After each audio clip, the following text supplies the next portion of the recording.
dito na tayo sa bahay. Nakabili ako ng tsaka bumili ako ng ham. Tsaka cheese. Mura ng cheese ngayon, pero 100 grams. Tag-ano lang yata yun.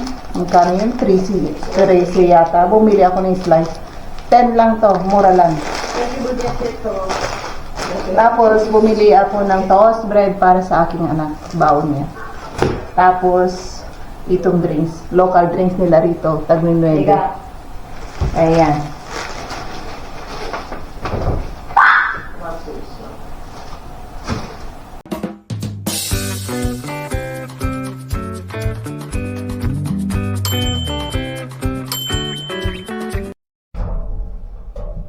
Dito tayo ngayon sa elevator pababa. Aalis tayo. Punta tayo somewhere.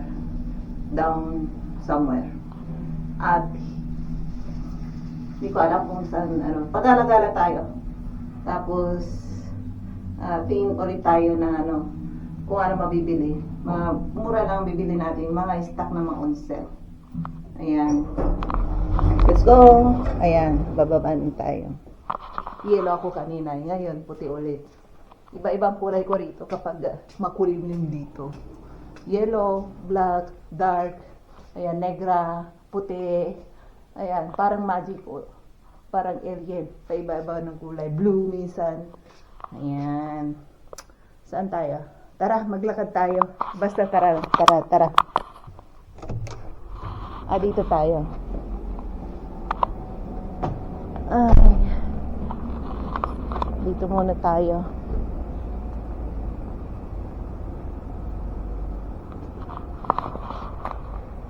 Ayan, at saan tayo?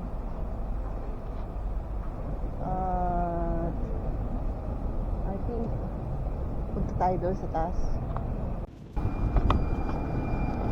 Ayan,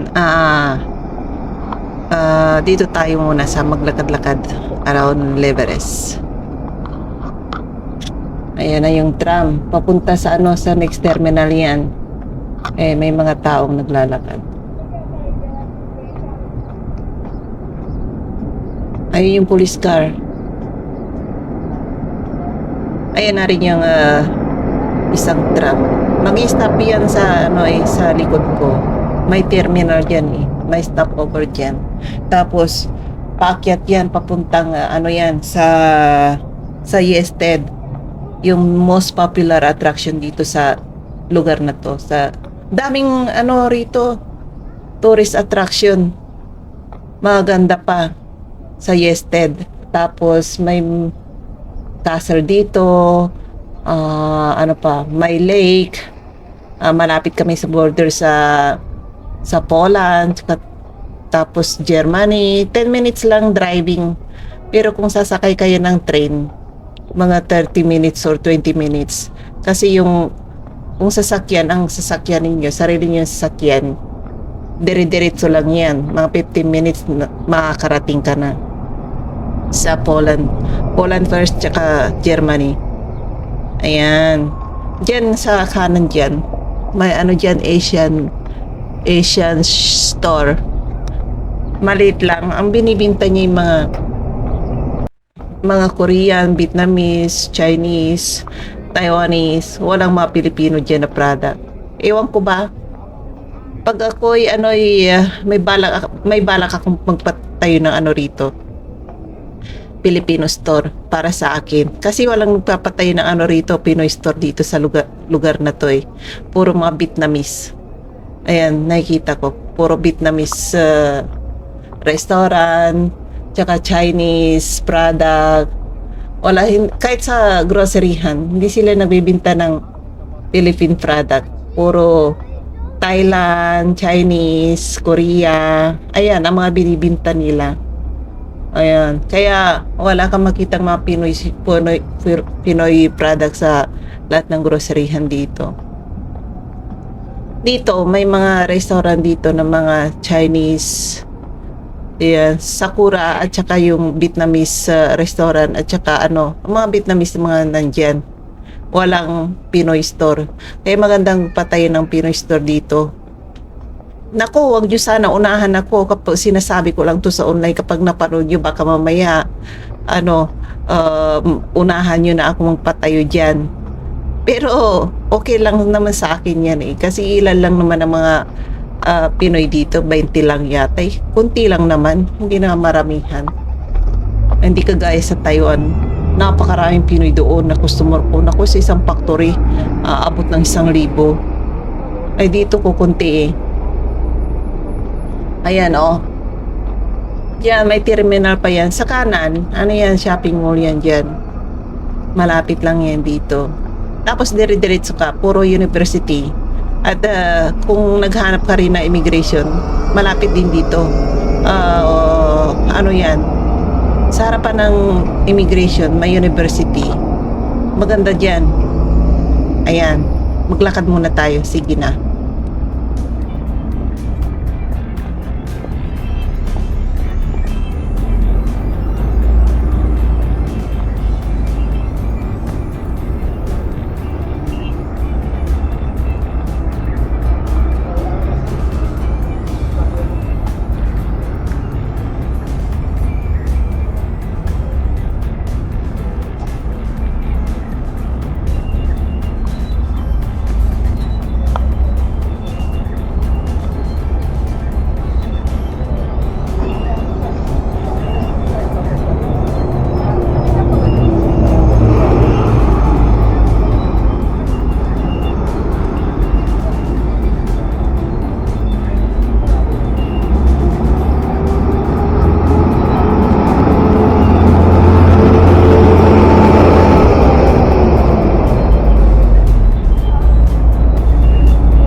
Ayan, tingnan niyo, oh.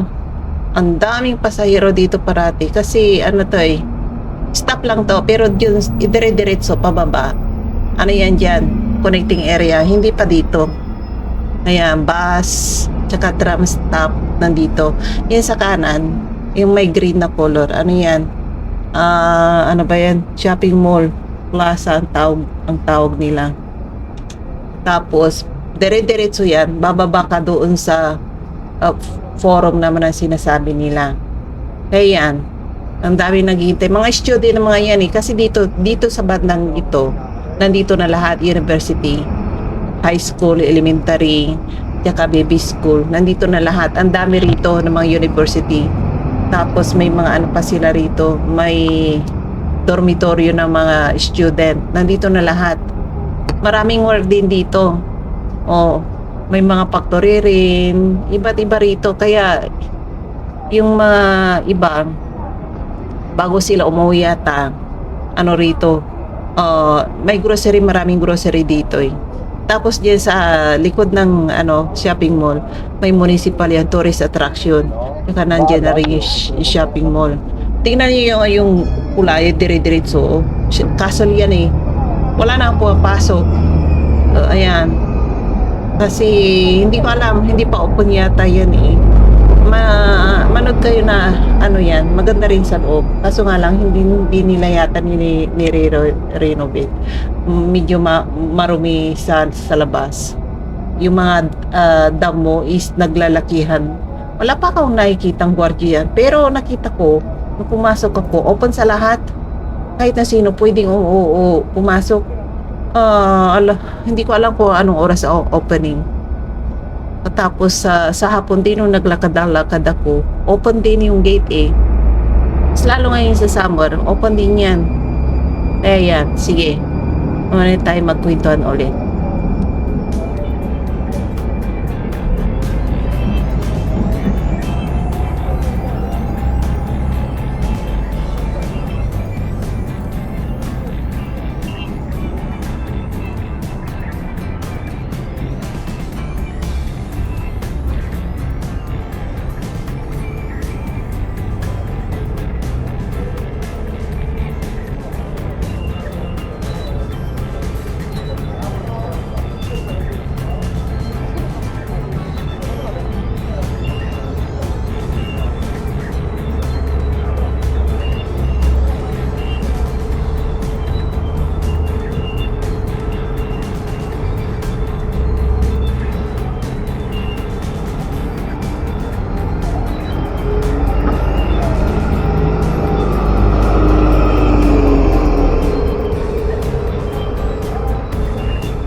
Ayan, may mga naghihintay ng mga pasahero dyan. Kasi maya naman may bus, tram.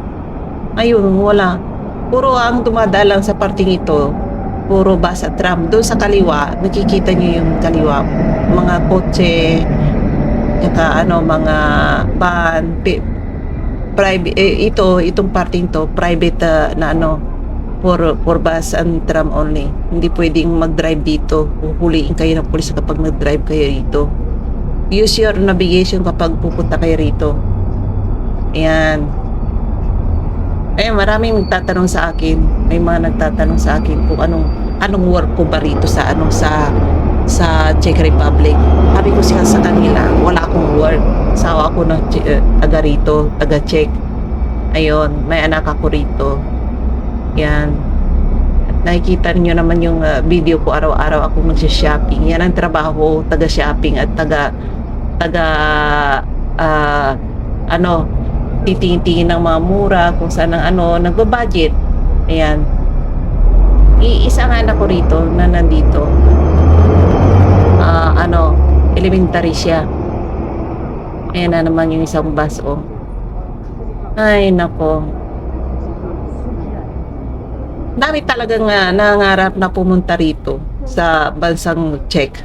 Hindi ko alam. Akala nila siguro ang laki-laki ng sahod dito. Hindi nyo alam na sa halagang ang gross salary dito is 22,000 lang.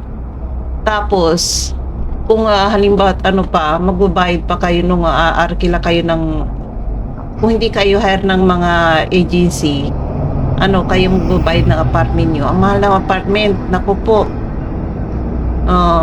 Ano yun, apartment dito na, yun ang pinakamahal. Pero yung mga pagkain, sabi ko, mura. Kasi may nagtatanong sa akin, ano bang gamit dito? Kurun ba? Or check money ba? Or ano ba yun, euro? Sabi ko, kurun yung check money nila. Kasi noon pa na nila gusto yung gobyerno nila rito, napalitan yung pera nila, gusto nila euro. Ayaw ng gobyerno nila. Ayan, kaya yun ang kwento ng asawa ko. Sa kanya lang naman ako sumasagap ng chismis about sa gobyerno nila eh. Kuminsan hindi naman ako nakikinig kasi hindi naman ako interesado eh. Pero siyang nangunguna na nagchichismis sa akin about sa gobyerno nila eh. Kahit na manood kaming dalawa sa TV nila, hindi ko naman naintindihan. Eh siya nagtra-translate sa akin. Ayun. Ay nako. Di ko nga alam kung minsan na may butuhan na pala rito eh. Sabi niya, saan ka pupunta? Sabi ko minsan sa kanya eh. Bubuto, ay butuhan pala raw ng presidente ngayon. Sabi niya nga nung ngayong araw ba? Oo, bubuto raw siya. May ilang taon din na hindi siya bumuto. Sabi niya wala akong pakialam sa kanila. Sabi niya gano'n, hindi siya bumubuto. Eh no last year ba yata tsaka this year, bumuto siya. Hindi na niya napigil. Pumunta siya doon at bumuto. Hindi ko alam kung sino binuto niya. Hindi naman ako nagtatanong eh. Wala akong pakialam kung sino ibuto niya eh. Ayan. Parang sisipunin na naman ako mas parang ibang ko ngayon. Iba ang timpla ng boses ko na naman Ay naku, wag naman sana. Kasi kapag nagkasakit na naman ako, yung asawa ko na naman magkakasakit din. Kung isa rito na nagkasakit sa bahay, lahat magkakasakit na. Kaya delikado kapag ako ang nanguna. Kawawa yung asawa ko kasi may trabaho siya eh. Nung sabi ng kasamahan niya, sabi niya, wag ubos siya na umuraw sa kumpanya. Baka sabi ng mga kasama niya, baka raw maahawaan din sila. Ay nako. Parang virus eh. Buti nga wala na, hindi na uso-uso yung COVID ngayon dito eh. Dati, nako. Sipon lang sabihin sa'yo, COVID na yun. Yung tumulo lang yung sipon mo. Tapos isang araw ka lang nagkasipon or 2 araw lang. Tapos nagpa-test ka. Sabi nila, may COVID daw. Asar ako. Lahat ng mga tumutulo yung ilong, nasabihin na COVID na. Ewan ko ba noon? Ewan ko. O tapos ilang beses din na-cancel ang flight ko noon nung COVID. Kasi pauwi sana ako kabili na ako ng ticket. Tapos 2 araw na lilipad na ako. Nabigla akong nagkasakit. Bigla akong yung bang tumutulo yung sipo lang. Hindi naman ako inuubo. Yung bang nag-iba lang boses, timpla ng boses ko. Tapos medyo may tumutulo. Sabi ng asawa ko, bago ka lumipad, sabi nga, magpa-test ka. Hindi pwedeng kasi yun ang rules. Bago lumipad, magpa-test. Ay, nagpa-test nga ako na may COVID ako. Asar ako, hindi ako nakalipad. Huwag daw akong lobas ng 2 weeks. Naku.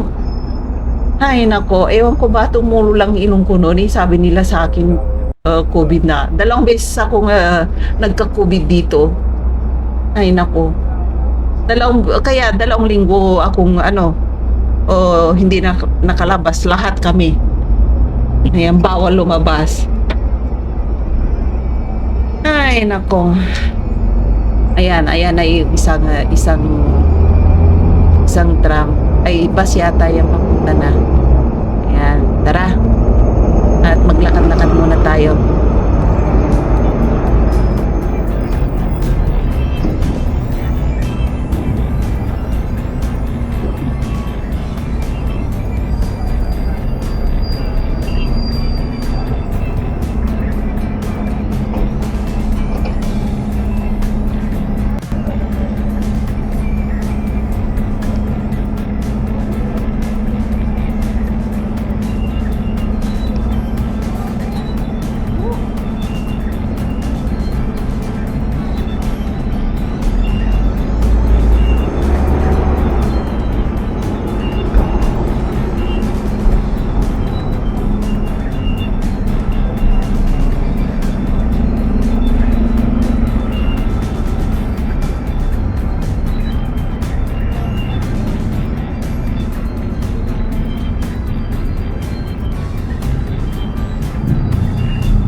tayo sa bahay. Nakabili ako ng beef. Tsaka bumili ako ng ham. Tsaka cheese. Mura ng cheese ngayon, pero 100 grams. Tag-ano lang yata yun. Magkano yun? 13 yata. Bumili ako ng slice. 10 lang to. Mura lang. Tapos, bumili ako ng toast bread para sa aking anak. Baon niya. Tapos, itong drinks. Local drinks nila rito. Tag-9. Ayan.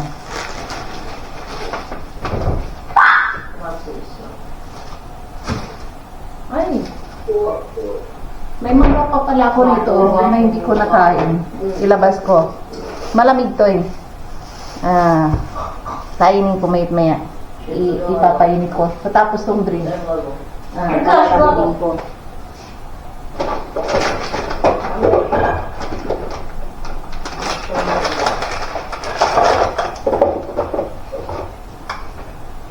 Bili ako ng bili. Wala na space sa refrigerator namin.